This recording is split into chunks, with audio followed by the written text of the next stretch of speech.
Shalom, shalom. This your brother SOW 1986.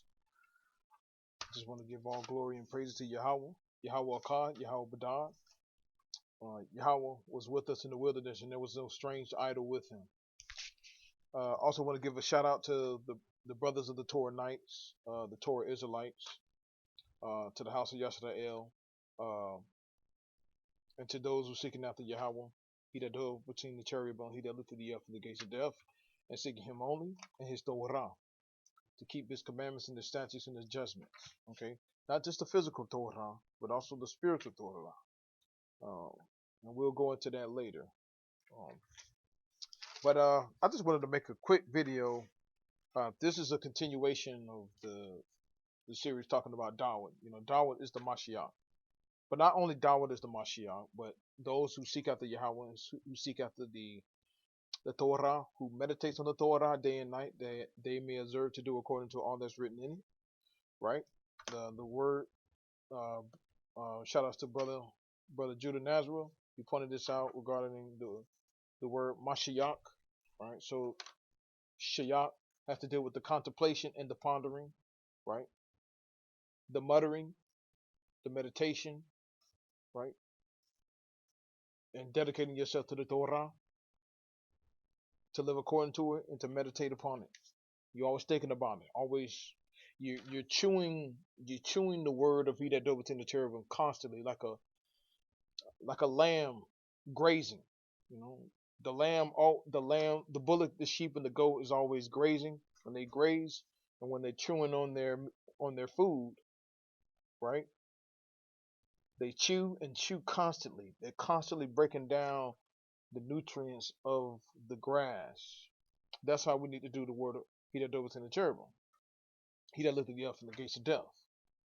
That is our example. These the bullock and the sheep and the goat. That's one of the reasons why they're sacrificed. They're holy unto Yahweh. Okay, especially the firstborn. Those are the animals you're supposed to sacrifice, including the dove and the pigeons, right? So before I get started with this video is essentially about Yehoiakim. We're going to be talking about Jeremiah chapter 36. That's going to be the text. Yehoiakim and his seed was cut off from ruling on the throne of David. As I've spoken before, not only Yekaniah, but it actually started with Yehoiakim. You see, you got to understand, the book of Jeremiah is not placed in order. So honestly, what I'm doing right now is trying to get a better understanding of like what is the chronological order of the book of Jeremiah, and just going over that and just get a better understanding of that. Because again, the book of Jeremiah is not written in chronological order. We went over Jeremiah chapter 22. Now we're going over Jeremiah 36. But before I get started with that, I wanted to make a quick preface regarding the terms associated with who we are as Israelites. Okay, the so-called Negro, again, the Negro, Hispanic, Native American, who fit the prophecies, who fit the curses of Deuteronomy chapter 28, Leviticus chapter 26, the prophecies that go, Isaiah, Jeremiah, right, Hosea, like the prophets of the Tanakh. Those are the Israelites, all right. History confirms it. Archaeology confirms who we are as people. We've been scattered among the nations and left few in number among the heathen. There's no other people that have gone through that except the Israelites, all right. Predominantly the so-called Negro. They've been through that situation, including Hispanic. So I want to talk about the terminology when I talk about the Torah Israelites, right? Usually people use the terminology of messianic, right? And they say messianic Israelites, and they say non-messianic Israelites. That is incorrect.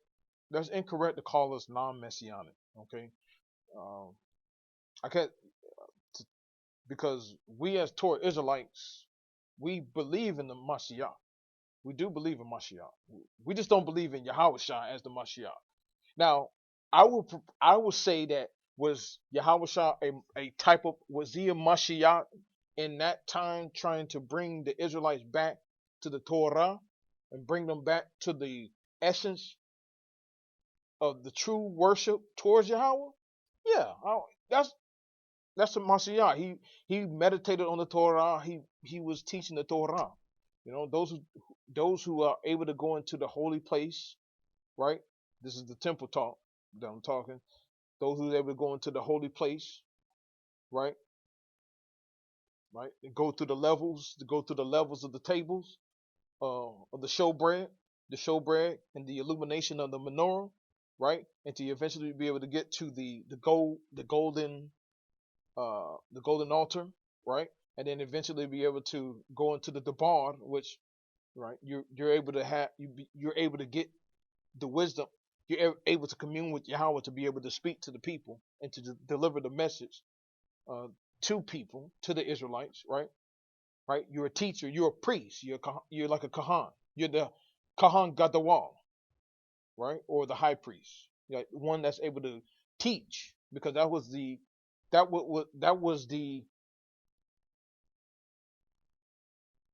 office of the high priest, right? Let's go to Leviticus chapter. Hold on, let's go to real quick. Leviticus chapter 11. I'm, I'm sorry, not Leviticus chapter 11. Leviticus chapter 10. What is it? This is Leviticus chapter 10, verse 8. Started from there. And Yahweh spake unto Aaron, saying, verse 9, do not drink wine nor strong drink, thou nor thy sons with thee, when you go into the tabernacle of the congregation, lest ye die. It shall be a statute forever throughout your generations.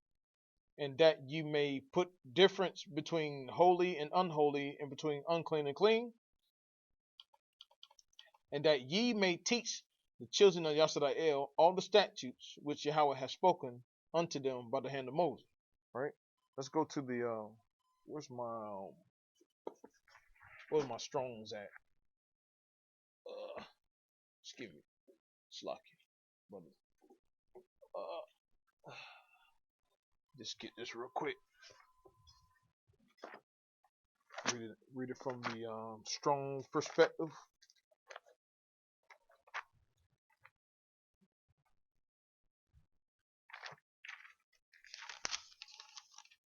Okay. Right. I'm in the Strongs. If you got the Strongs, you can follow me along back in Leviticus chapter 10, starting from verse 8. Yahweh spoke to Aaron, saying, verse 9, do not drink intoxicating wine, you and your sons with you, when you come to the tent of meeting, that you do not die. This is an eternal decree for your generations, in order to distinguish between the sacred and the profane, and between the contaminated and the pure, and to teach the children of Yasharal all the decrees that Yahweh has spoken to them through Moses. Right? Go to the Yath.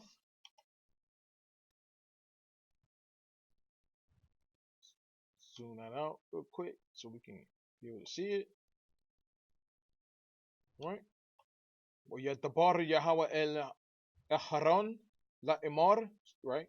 And the word, and he spoke Yahweh to Haran, saying, la Imar Yayan Washakar el Tashat Atan Wabanayak. Right? Wine and strong drink, don't drink, right? To imbibe, right?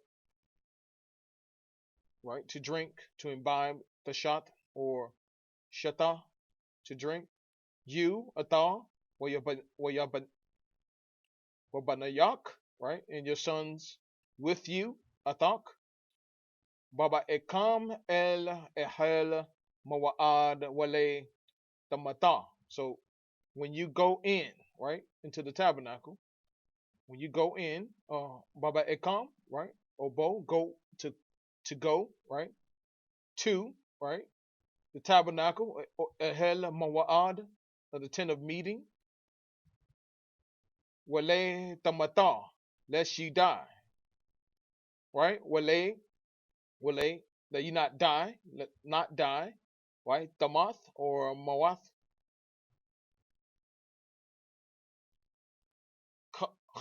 Chakwat, it should be a statute forever, Olam, Latarata Yakam, to your generations, right? Verse 10. Wahabata Yala, Wahabata Yal, right?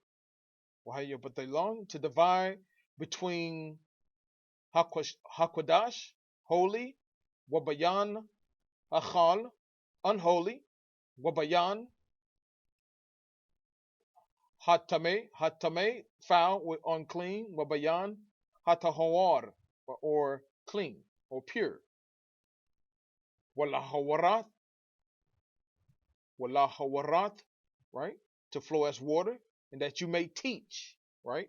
Wallahawarat, et bane Yisrael, et kal, achakwayam, ishar, dabar Yahweh, Elayaham, bayad, mashal. Let's go back, right? To teach what the children of Israel, all the statutes of achakwayam, that spoke, right? That spoke or speak or arrange, right? The bar. Remember, I'm talking about when you go into the Kodash Kodashayim, or Holy of Holies, or the most holy place, right? You get the bar from Yahweh. And Aaron gets the bar from Yahweh, right? The bar Yahweh to them by the hand of Mashah, by the hand of Moses, right? So by the hand of Moses, that's a representation of the Tanakh, the Torah, right? When he that dwelleth in the cherubim give you the understanding of the Torah, gives you interpretations thereof of the Torah, to give you the spiritual gleaning, so you can get that perfect understanding. So whatever you say can flow as water out of thy mouth to thy people, so the people may drink. Does that make sense? So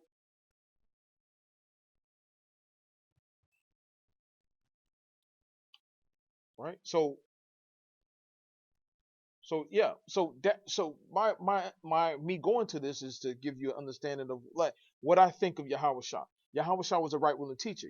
Yahawasha was probably a Levitical priest, right? Probably of either the Zadokites or of the Hasmonean family.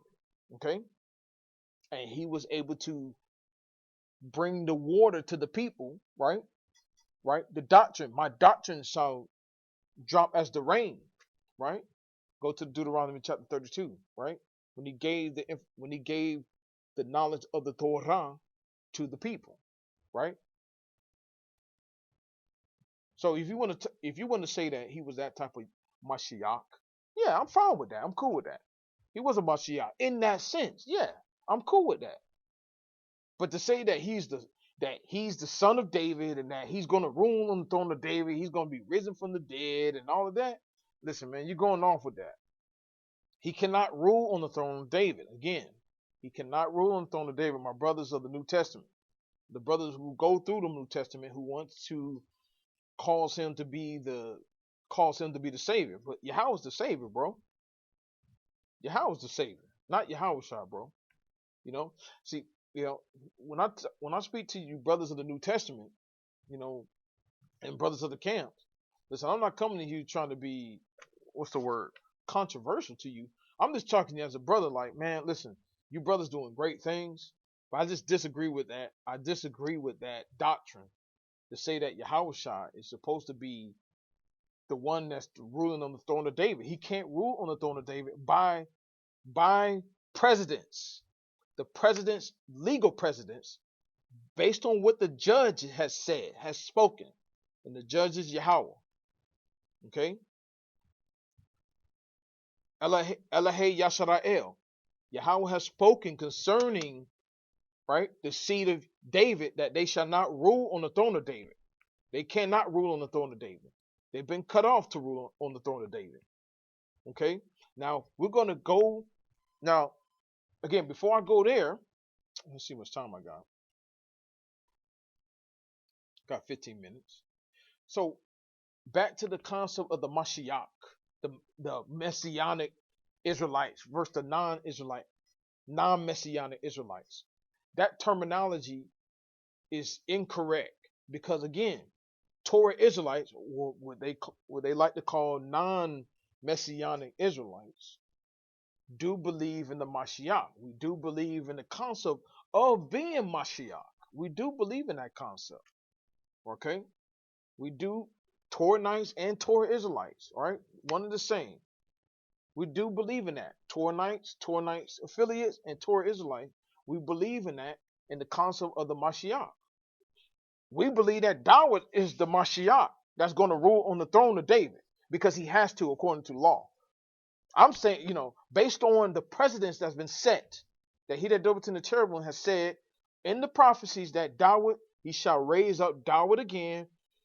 The Israelites, the Israelites are going to seek after Yahweh in the latter days. They're going to seek after Yahweh and David, their king, Dawad, their king, not the son of Dawad. Because I've spoken to you before in my previous video. Yekaniah and the seed of Yekaniah cannot rule on the throne of David. Neither shall they prosper in ruling on the throne of David anymore. And so in order for Yahweh to keep his promise regarding Dawad, he has to bring back Dawad again in the latter days to sit on his throne, and then he can reestablish the Davidic covenant according to 2 Samuel chapter 7. Yahweh has to do this so he can keep his promise, because he said he would not lie to Dawad. Right? He would not lie to Dawad that he shall not have a son to rule on the throne of Dawad forever. But again, the seed of Dawad was cut off. Okay? Just like he that dwelleth in the cherubim made a covenant with us as Israelites, right, in Sinai, but we broke that covenant. So he has to bring another covenant, right? The covenant that's mentioned in Jeremiah chapter 31, right? Where no man shall treat his brother, his fellow, or his brother, know Yahweh. They shall all know me, from the least of them to the greatest of them, because Yahweh is going to be our teacher. Yahweh is going to be the Moreh. Yahweh shall deliver, Yahweh shall walahabatayal, right? Badal, right? Divide and separate properly the word to us to give us the proper understanding, right? Yahweh shall walahawarath. He shall teach us so the word shall flow as water unto us, right? The word Torah comes from the word Yara, which means to flow as water. Okay, Yahweh shall properly teach us the word, his commandments, and his statutes, and that they shall dwell in our hearts forever and ever. Not on stone tablets this time, but within yourself, and you shall meditate on them day and night. So he can actually bless us, and we can not be cursed anymore, just like we've been, right? So we believe in the concept of the Mashiach. So that's an incorrect term when you call us Messianic Israelites. That's an incorrect term, because we do believe in the Mashiach. We do believe in that concept. We believe in the Mashiach nation. We Israelites, right? We are the Mashiach nation, the holy nation, right? Gaway, Kadawash, right? The holy nation, Kadawash, right? All the other nations are Gawayam. They're just nations. Or like they say in the KJV, heathens. But that word, or Gentile, it's the same word as Gawayam. Okay? But the type of nation that we are as Israelites is Gawayam, Gaway, excuse me, not Gawayam, we just one nation.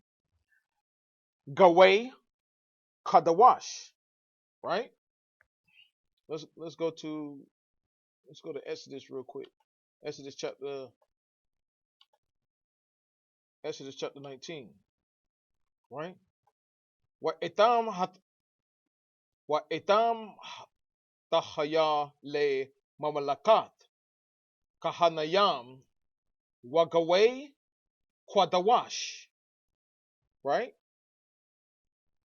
That shall be a kingdom of priests, right? And a holy nation, right? Wagaway kwadawash. You know what I'm saying? See, we're a Gaway too. The only difference is we're Gaway Kwadawash. All the other nations are Gaway.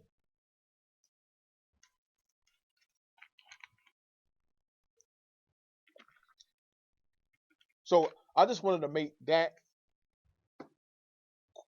preface. I probably went too long talking about that. Nevertheless, let's get to Jeremiah real quick. Jeremiah chapter 36. Now this is talking about Yehoiakim burning a Jeremiah scroll. So Jeremiah writes up a scroll. Actually, Baruch wrote the scroll, or Baruch. He wrote the scroll, and Jeremiah gave him the words that Yahweh told him to write.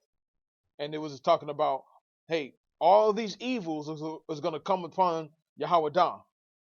You know, what I spoke to you from the beginning during the time of Josiah, right? So let's go to let's put this in the you can put JPS. You know, you can put this JPS. You can put it whatever. So let's do JPS. All right, and it came to pass in the 4th year of Yehoiakim, son of Josiah, king of Judah, that the word came unto Jeremiah from Yahweh, saying, take thee a roll of a book, and write therein all the words that I have spoken unto thee against Yashara'el, and against Yahawasha, and against all the nations, from the day I spoke unto thee, from the days of Yoshiah, even unto this day. It may be that the house of Yahawasha will hear all the evil which I purpose to do unto them, that they may return every man from his evil way, and I may forgive their iniquity and their sin. You know, I just want to stop just real quick. So he did over to the cherubim, told them to write this scroll, all the evils that I'm saying I'm going to do to Yashara'el, Yahawasha, and to the nations, right? Write it in the scroll, right? And read it right to the house. Read it to the house of Yahawasha, that they may turn from their evil way. That just tell you how merciful Yahweh is, and the loving kindnesses of Yahweh. Even in spite the wickedness of Manasseh, right?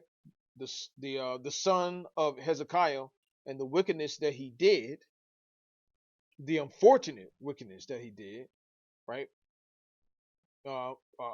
Burning his sons and daughters to Moloch, which was abominable and punishable by death, but he was merciful to Manasseh, right? Yahweh was still merciful to Manasseh, right?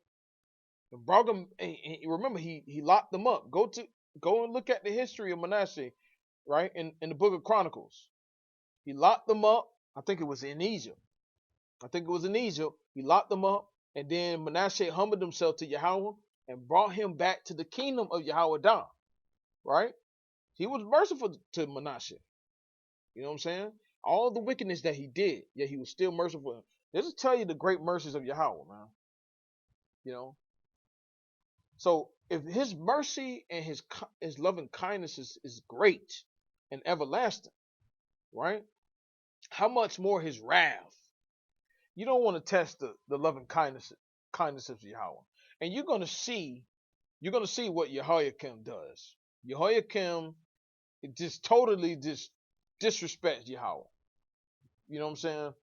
Just totally disrespect and disregard Yahweh. And you're gonna see it. Let's just go down. So just to not drag this on too long, right? So Baruch wrote this into the ears of the people, and the people were very afraid, right? And the princes, right, the princes of Yahawah, they say, hey man, let's take this to the king. Let's take this to King Yehoiakim and read it so he may do the same thing that we do and say, hey man, we're gonna submit ourselves to Yahweh. Because man, all these things could possibly happen. All these things, no, not just possibly happen to them. It will happen if we don't turn from our wicked ways. So let's just go down real quick. I'm gonna go to let's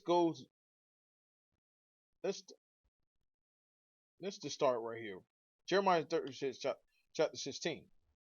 Now it came to pass when they had heard all the words that turned in fear one toward another and said unto Baruch, we will surely tell the king of all these words. And they asked Baruch, saying, tell us now, how didst thou write all these words at his mouth? Then Baruch answered them, he pronounced all the words unto me with his mouth, and I wrote them with the ink in the book. This is talking about Jeremiah. Jeremiah spoke the words, and Baruch wrote it down. Verse 19. Then said the princes unto Baruch, go, hide thee, thou and Jeremiah, and let no man know where ye are. And they went in to the king and to the court, but they had deposited the roll in the chamber of Elishama, the scribe, and they told all the words in the ears of the king. So the king sent Yahawah, or Jehudi, how they say it, it's really Yahawah, to fetch the roll, and he took it out of the chamber of Elishama, the scribe. And Jehudi, or Yahawah, read it in the ears of the king and in the ears of all the princes that stood beside the king. Now the king was sitting in the winter house in the 9th month, and the brazier was burning before him. And it came to pass, when Yahawah or Jehudi had read 3 or 4 columns, that he cut it with the penknife and cast it into the fire that was in the brazier, until all the roll was consumed in the fire that was in the brazier. Right? So let's stop right here. And it says that he cut it up, but you're gonna find out who has actually cut it up. It wasn't Yahawah who did this. Okay, let's continue to read. You'll see who did this. Verse 24. Yet they were not afraid. Yehoiakim and the princes, nor rent their garments, neither the king nor any of his servants that heard all these words. Moreover, Elnathan and Deliah and Gemariah had entreated the king not to burn the roll, but he would not hear them. And I'm sorry, this is not the princes, but the servants of the king. They feared not. And the king commanded Jeremiah, the king's son, and Saraiah, the son of Ezrael, and Shelemiah, the son of Abdiel, to take Baruch, the scribe, and Jeremiah the prophet, but Yahweh hid them. Right? Then the word of Yahweh came to Jeremiah. After that, the king had burned the roll. Right? You hear that? Then the word of Yahweh came to Jeremiah. After that, the king, Yehoiakim, had burned the roll. Right? And the words which Baruch wrote at the mouth of Jeremiah, saying, take thee again another roll, and write in it all the former words that were in the first roll, which Yehoiakim, the king of Yahawah had burned. And concerning Yehoiakim, king of Yahawah, thou shalt say, thus say Yahweh, or Ka Emar Yahweh, thou hast burned this roll, saying, why hast thou written therein, saying, the king of Babylon shall certainly come and destroy this land, and shall cause to cease from thence man and beast. Therefore thus says Yahweh concerning Yehoiakim, king of Yahawah. You need to listen to this carefully, brothers and sisters. Listen to this carefully. He shall have none to sit upon the throne of David. He shall have what? He shall have none. to sit upon the throne of David, and his dead body shall be cast out in the day to the heat, and in the night to the frost. And I will visit upon him and his seed and his servants their iniquity, and I will bring upon them and upon the inhabitants of Yahawasha and upon the men of Yahawah all the evil that I have pronounced against them, but they hearkened not. So again, back to what he said. This is the presidents of Yahweh, the judge, the ruler. Okay, the governor, the king, for the kingdom is Yahweh's, and he is the governor among the nations. Right? Jeremiah chapter 36, verse 30. Therefore, thus said Yahweh concerning Yehoiakim, king of Yahawah, he shall have none. He shall have none to sit on upon the throne of Dawad, man. None. Cut off. Yehoiakim and his seed. He shall have none. So anybody that's coming from Yehoiakim cannot sit on the throne of David. Cause say Dawad. They cannot sit on that throne, bro. They cannot sit on that throne. And that includes Yahawasha, if he's the son of David, which he's not. Which he is not. Okay? And even if he is of the son of Dawad, because he comes from the line of Yehoiakim, according to Matthew chapter 1. All right? Do I need to show you this? Do I need to show you this? Let's go real quick. Real quick. Let me go to Matthew chapter 1, and I should be done.